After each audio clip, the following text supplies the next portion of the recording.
Agora são 9h20 aqui no Jornal Gente da Rádio Bandeirantes. Nós vamos falar sobre mudanças que aconteceram nas regras da licença maternidade. São alterações recentes que vieram com a medida provisória 11... deixa eu começar de novo. Medida provisória 1116 de 2002, que foi publicada no dia 5 de maio e que institui o programa Emprega Mais Mulheres e Jovens. E dentro desse programa aqui, há diversas alterações no funcionamento da licença maternidade. A gente vai conversar agora com o Dr. Maurício Tartarelli, advogado, membro do Instituto Brasileiro de Direito de Família, para explicar para o ouvinte da Rádio Bandeirantes o que é que muda a partir de agora. Dr. Maurício, bom dia, seja bem-vindo ao Jornal Gente. Bom dia, Agostinho, bom dia, Thaís, tudo bem? Tudo jóia, muito obrigada por falar conosco neste sábado. O senhor destaca que tipo de mudança trazida aqui por essa medida provisória que, de alguma forma, também altera a forma como empresas e mulheres lidarão com licença maternidade? A relação histórica, né, Thaís, da licença maternidade, a gente sabe, ela vem desde muito tempo atrás, desde a criação da CLT, e agora com a nova Constituição, que apesar de ser uma Constituição jovem, né, tem vai fazer 34 anos, ela comparando com outras constituições próprias, ela está resistindo, né? Só que ela não acompanha, né, a evolução social, né? A Constituição, a sociedade de 1988 era completamente diferente da de hoje, né? Então, por óbvio que os direitos garantidos lá, os direitos sociais garantidos na Constituição de 88, eles não acompanham, né, as necessidades de hoje. E a gente teve vários problemas, né? A gente teve problema de pandemia, teve problema de queda de renda dos trabalhadores, né? Enfim, uma série de problemas que fazem com que o legislador ele tenha que se atentar a essas mudanças, né? Ontem mesmo, só a título só para relembrar, né, a gente teve a decisão, anteontem, perdão, a gente teve a decisão no Supremo que estendeu aos pais que não têm a figura da mãe, né, que receba, né, o benefício do auxílio maternidade. Então, veja, Thaís, a gente está com muitas alterações legislativas positivas, né, a intenção é a proteção da família, a interpretação que está se dando é que a família é um núcleo que vai além da figura da maternidade, né, então tudo isso tem sido muito positivo para a sociedade, viu, Thaís? Doutor Maurício, obrigado por atender aqui a Rádio Bandeirantes, é um prazer falar com o senhor nesse sábado, e é um prazer falar sobre esse assunto, porque a gente percebe que aqui e acolá ainda há pessoas que têm uma cabeça, não sei se do século passado, da Idade Média. Estava vendo o novo ministro de Minas e Energia, você viu o que ele falou, né, Thaís? O quê? É Adolfo Saxida o nome dele, né? Isso. Ele, num vídeo de 2000, que aparece, né? O cidadão ninguém conhece, de repente ele vira ministro e aparece coisa que ele falou antes e tal. Em 2015, num vídeo, que ele falou que as mulheres recebem menos porque engravidam e vão mais ao médico. Só isso ele falou. Só isso que ele falou.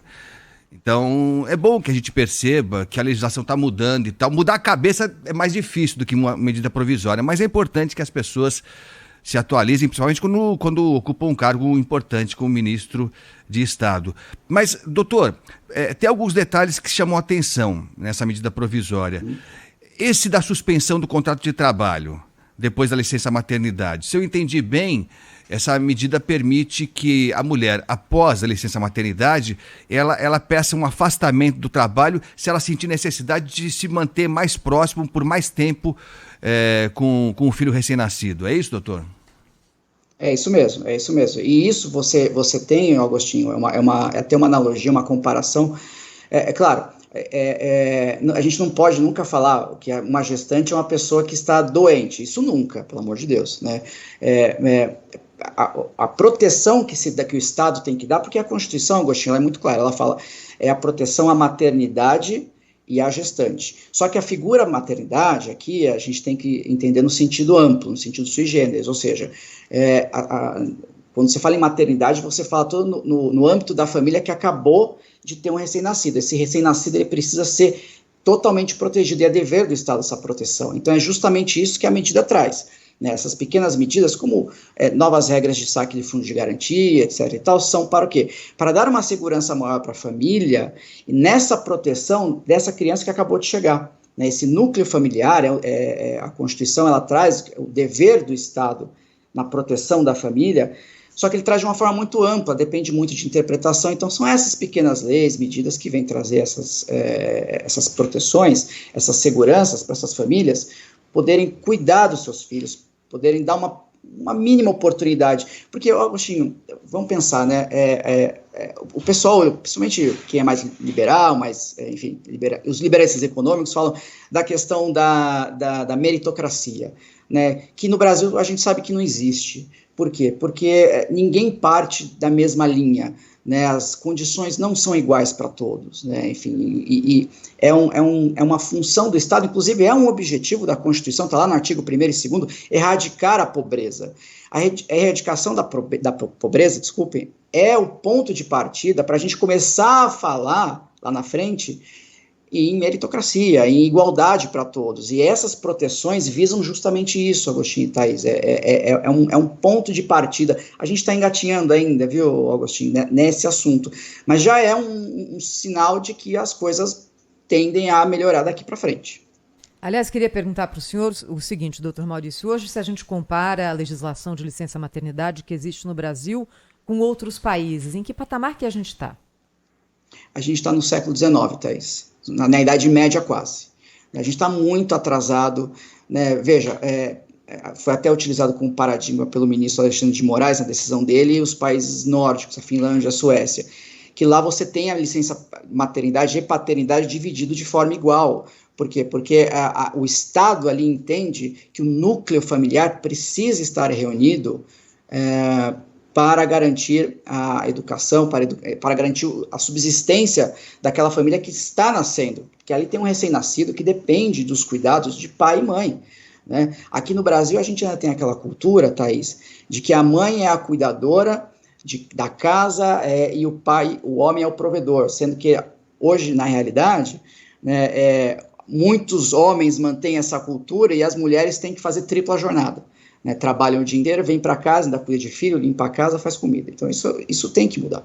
Né? Por isso que a nossa legislação de licença maternidade vamos dar 120 dias, o que é muito pouco, 120 dias, isso na esfera privada, 120 dias para as mulheres e 5 dias para os homens, e aí volta ao trabalho. O Estado teria que garantir uma proteção, uma renda melhor para essas famílias ficarem mais próximos dos seus filhos, garantir a eles pelo menos um começo de vida mais saudável, um começo de vida com mais estímulos educacionais, para que essa criança possa ter as mesmas oportunidades que um casal rico, por exemplo, pode dar para o seu filho, que tem funcionários, tem babá, enfim, tem todo tipo de assistência ao seu lado.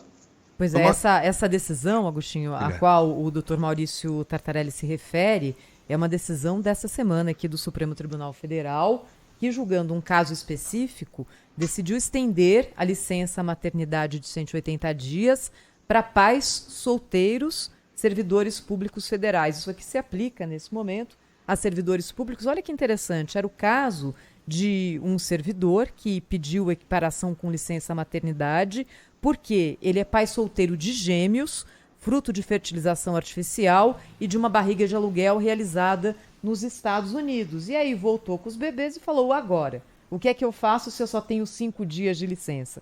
E conseguiu essa licença no Supremo. Mas aí a minha dúvida, doutor Maurício, é o seguinte, isso aqui se refere a servidores públicos federais. O senhor entende que isso aqui também vai atingir a população como um todo? Isso aqui vai servir como regra a partir de agora? Thaís, regra ainda não. Por que acontece? Por que a decisão se aplica só a servidor? É interessante porque é uma tecnicidade do processo. O servidor que entrou com a ação, isso não é um controle de constitucionalidade, não é uma ADIM, não é uma DI, não é uma DPF. É uma ação ordinária em que o servidor teve o seu direito lesado, ele entendeu que tinha direito a esse auxílio, entrou com uma ação.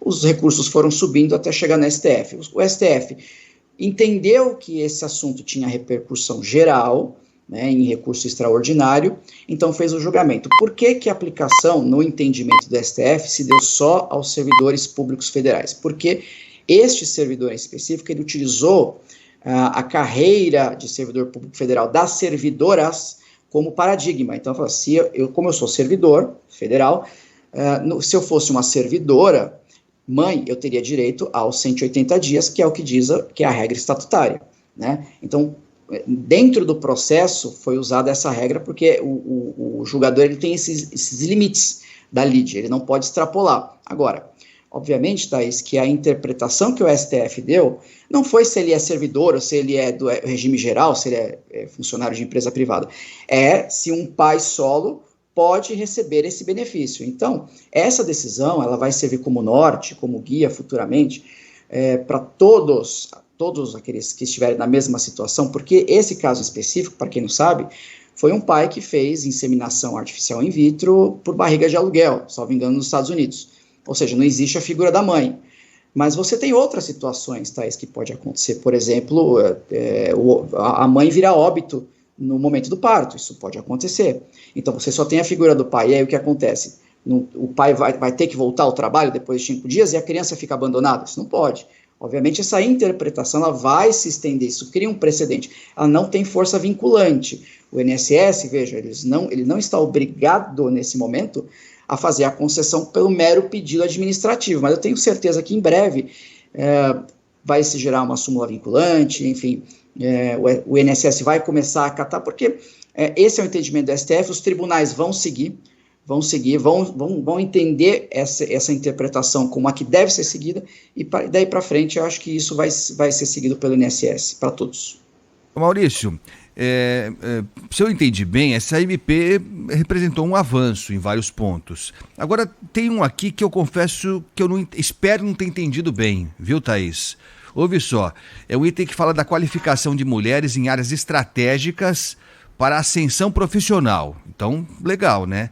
Então, com o intuito de estimular a qualificação e o desenvolvimento de habilidades e competências em áreas estratégicas ou com menor participação feminina, e aí cita umas áreas que eu não sei se é de menor participação feminina, ciência, tecnologia, desenvolvimento, inovação, eu não sei de onde tiraram isso, mas tudo bem. A medida é a seguinte, a medida provisória autoriza aos empregadores a suspensão do contrato de trabalho de mulheres para que elas participem de cursos ou programas de qualificação profissional. Durante o período de suspensão do contrato de trabalho, a trabalhadora terá direito à Bolsa de Qualificação Profissional a ser custeada pelo Fundo de Amparo ao Trabalhador, o FAT. Bem como o empregador poderá conceder ao empregado, à empregada no caso, ajuda compensatória mensal. Eu não sei se eu entendi direito, mas para a mulher se requalificar, ficar igual ao homem, ficar bala para participar de setores que ela não tem espaço, ela deixa de receber o salário dela e o empregador poderá dar um bônus para ela? Será que eu entendi direito, doutor?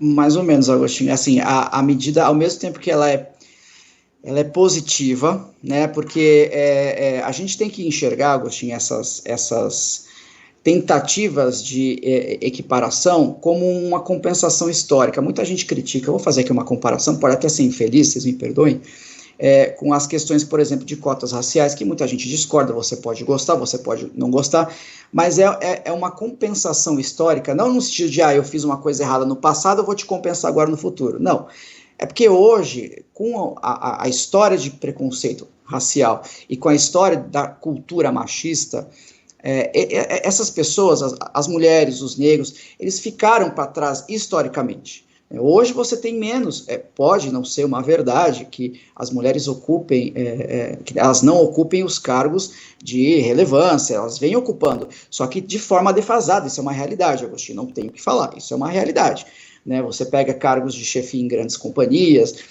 cargos de confiança, a maioria é ocupada por homens, sendo que você tem mulheres com capacidade idêntica, inclusive em maior quantidade, acredito eu, né? Então, ao mesmo tempo que parece que a medida tem um nicho assim discriminatório, me parece, Agostinho, mas isso a gente só vai sentir ao longo do tempo, conforme ela for se estabilizando, conforme ela for sendo aplicada, a gente vai analisar a sua eficácia, a gente vai ver se o que ela traz é uma coisa positiva, ou seja, se ela começa a equiparar realmente, de fato, porque a equiparação entre homens e mulheres que tem na Constituição está só no papel, tá, Agostinho e Thaís? Ela não existe na prática, a realidade é essa. Inclusive entre brancos e negros, pobres e ricos, não existe. Né? Então a gente tem que começar a dar efetividade a essas medidas para que realmente a gente tenha num futuro, assim, a equiparação entre homens e mulheres no sentido de emprego, salário, todas essas questões. Dr. Maurício Tartarelli, advogado, membro do Instituto Brasileiro de Direito de Família. Eu agradeço a sua participação hoje aqui no Jornal Gente da Rádio Bandeirantes. Dr. Maurício, até a próxima. Obrigado, Thaís. Obrigado, Agostinho. Bom dia, bom serviço para vocês. Obrigado. Trânsito. Pela Avenida Interlagos, na zona sul da cidade, quem vai no sentido do centro reduz a velocidade entre a ponte Jurubá